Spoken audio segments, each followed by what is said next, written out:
Bien, he empezado entonces la grabación. Eh, el día de hoy vamos a trabajar de una manera particular, ¿no? De modos como a veces se suele trabajar en el bachillerato, ¿sí? Eh, no crean que les voy a poner algo complicado, no, nada de esas cosas. Aunque creo que sí puede ser complicado, ¿no? Ya les explicaré de qué se trata exactamente conforme avancemos. Bueno, eh, quiero tomarme unos 8 minutos aproximadamente, ¿ya? Para hacer una breve introducción previo a lo que se va a trabajar y luego les voy a enviar un par de links de, de dos videos, ¿ya? El primero dura 7 minutos y el otro dura 17 minutos aproximadamente, ¿ya? Y entonces los van a ver y después de eso volvemos, ¿de acuerdo? Pero primero voy a hacer una pequeña introducción al contexto y a darles unas pastillitas para ver si les interesa averiguar estas cosas que se hacen mención, ¿no? Bueno, eh, la vez anterior pues tocamos un tema bastante, bastante delicado, ¿no? Que hace referencia a cuestiones morales, ¿ve? Y no es sencillo abordar estos temas porque la multiplicidad de los cerebros hace multiplicidad de perspectivas, ¿sí? Dependiendo del lugar en el que se encuentran, del tiempo, de las personas, del contexto y lo que viven en su entorno, ¿de acuerdo? ¿Sí? Y en ese sentido, las situaciones morales, en definitiva, ¿no? Eh, son las mismas prácticamente de todos los tiempos, pero se asumen desde diferente perspectiva, dependiendo de lo que había mencionado, ¿no? Sobre todo del entorno. No necesariamente, pero en la gran mayoría de casos sí. Bueno, volveremos otro momento a reforzar este aspecto. Eh, creo que si habrá tiempo, ¿ya? Y lo volveremos a hacer probablemente con la película de Matrix. Yo ya les voy a subir, no ahora todavía esta semana, les subiré la próxima semana el link, ¿ya? Para que la puedan ver, porque en otras partes, por lo menos a mí no me gusta la traducción española, cómo le hacen hablar a los actores, ¿no? Y eh, los que dominan el inglés, pues no es ningún problema, pues colocan el clic y ya está y no pasa nada, ¿no? Pero para los que no, pues ponemos la traducción que conocemos mejor del español latino, ¿ya? Y en español latino hay una que uno puede observarla, pero está entre, es decir, está por partes, ¿no? Una escena de 5 minutos, otra escena de 3 minutos, otra de 2, otra de 8, y se va entrecortando y bueno, se puede ver, ¿no? Pero la idea es mejor eh, que no suceda eso. Bueno, pero esta introducción, que justo me toma unos 5 minutos, hace mención a lo que ha estado sucediendo en el mundo, ¿no? Si bien nos vamos a adelantar un poquito en el proceso, vamos a correr delante de Dani, pero es un contexto que en realidad no permite correr tanto, aunque toquemos hoy el año 1978, ¿sí? Pero no permite correr, porque hay hay un elástico, ¿no? Que está agarrado a un puntal en 1963, ¿no? En el Concilio Vaticano II. Y eso se está estirando todavía. O sea, todavía seguimos en ese año. No hemos terminado, ¿no? Lo único que han cambiado son los modos de decirlo y las puntualizaciones en las propuestas. Y recuerden que les mencionaba que a partir del Concilio Vaticano II hubo dos corrientes muy claras, ¿no? Otras, pero de manera particular dos, muy concretas. ¿ya? Porque hubo una corriente que se le llama los sedevacantistas, ¿ya? Los sedevacantistas son aquellos que no reconocen a nadie, ¿no? Desde Juan 23 adelante, a ningún papa, ¿ya? Y ellos dicen, no es que no creamos en el papa, lo que sucede es que no ha habido desde esa época, ¿ya? Porque después de la propuesta del Papa Juan 23, pues tomaron esa posición. Bueno, salvo esta excepción, ¿no? Y más adelante habrá otra del obispo Lefebvre, que manifestó la dificultad que había con el magisterio paralelo, pero que las presiones del magisterio paralelo hicieron prácticamente que lo separaran de la iglesia a él y a todos los obispos que le seguían y sacerdotes, ¿no? Ahí están esas dos corrientes que les menciono. Y esta del obispo Lefebvre, pues es interesantísima para ponerse a revisar y a leer, porque yo recuerdo, yo veía por televisión esto, estaba pequeñito, pero lo veía y me acuerdo de las escenas, algunas cosas, y, y fue impactante, ¿no? No captaba mucho la idea, pero fue impactante ver eso. El hecho de ponerlo en una posición a alguien que hablaba en contra de cuestiones muy específicas que estaban sucediendo en la iglesia y pues las presiones de todos los poderes hicieron que lo apartara. Y luego están estas otras dos corrientes que se mantienen en el correr de los años, que son el magisterio de la Santa Madre Iglesia, tradición, magisterio y Biblia, valga la redundancia, y el otro que es el antimagisterio, ¿no? Que hace lo opuesto de la propuesta de la tradición bimilenaria de la Iglesia, ¿no? Y que ahora han presionado tanto que asombra. Por ejemplo, ustedes deben estar enterados tal vez en las redes sociales, qué sé yo. De este 6 al 8 de mayo hay una reunión convocada por Roma, ¿sí? En el que participan 114 conferencistas. El tema es salud, mente, cuerpo y alma, ¿no? Y de esos 114 conferencistas, solamente dos son católicos. Los demás son ambientalistas, pro aborto, eh, eh, modernistas, a favor de ideología de género. Es decir, los 112 están, no están para nada a favor del magisterio de la iglesia. Solo hay dos que son católicos que pues son parte de esta exposición, ¿no? Es muy complicado. Eso sucede del 6 al 8 de mayo. Entonces, estamos en esta extensión, ¿no? Pablo VI, después de que escribió su encíclica, ¿no? Eh, Humane Vitae, pues saben que no escribió nada más respecto de encíclicas, escribió otras cosas que se llaman exhortaciones apostólicas, documentos y eso.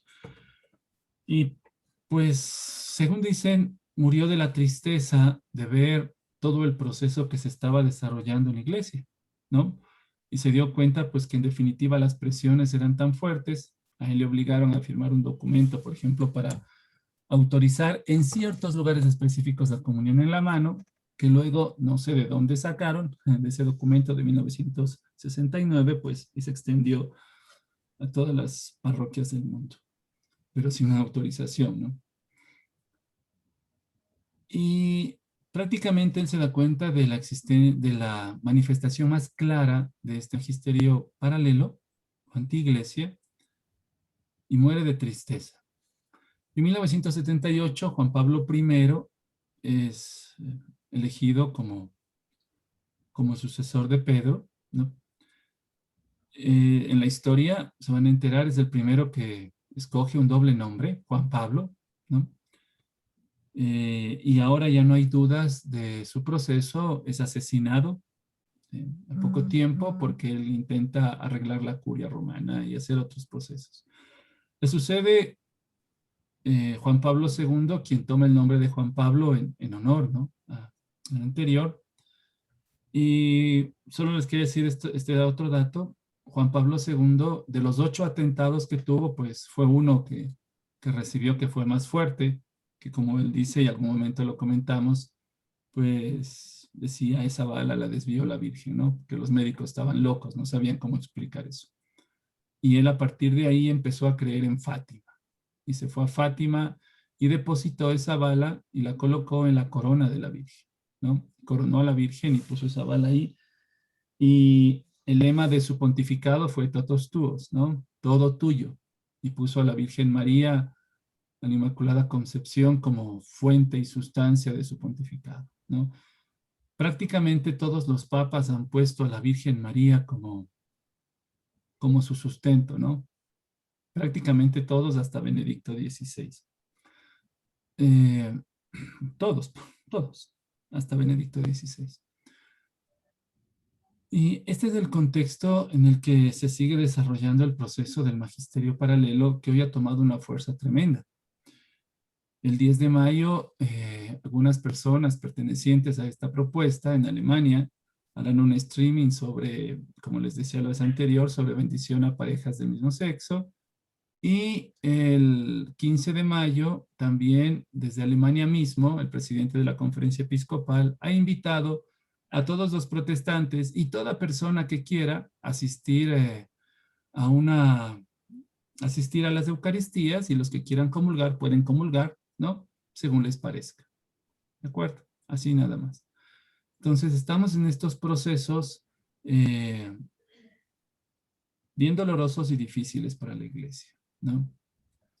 De igual manera están los procesos de sumarse a los pactos con aquellos grupos de poder que desde hace mucho tiempo organizaron la Revolución Francesa, las dos guerras mundiales y todas estas cosas, que no voy a entrar en esos detalles, sino vamos a los datos más históricos que revelan los libros de historia y no los que están detrás de la historia. Y esta cosa que se llama capitalismo inclusivo, cuestiones de esas, ¿no? Firmadas en Roma con la familia Rothschild. Eso es un documento histórico, eso lo pueden buscar nada más ustedes. Y una cantidad de sucesos que, ¿no? El hecho de que de Roma mismo se diga que es lo más importante en estos momentos son los procesos internacionales, así que hay que obedecer y hay que sumarse a todo aquello que diga la Organización de las Naciones Unidas, sabiendo quién la maneja, ¿no? Les cuento esto que son temas delicados, pero son públicos, por eso los hablo. Y es lo que se va a vivir en este tiempo del mes de mayo, el mes dedicado a la Virgen María. Es muy curioso, ¿no? Bueno, entonces, en este contexto, para que tengan claro un poquito, les voy a dejar con esos dos links, ¿de acuerdo? Para que ustedes los vean. El primero es de Juan Pablo I, a la redundancia, y el otro pues ya de Juan Pablo II, ¿no?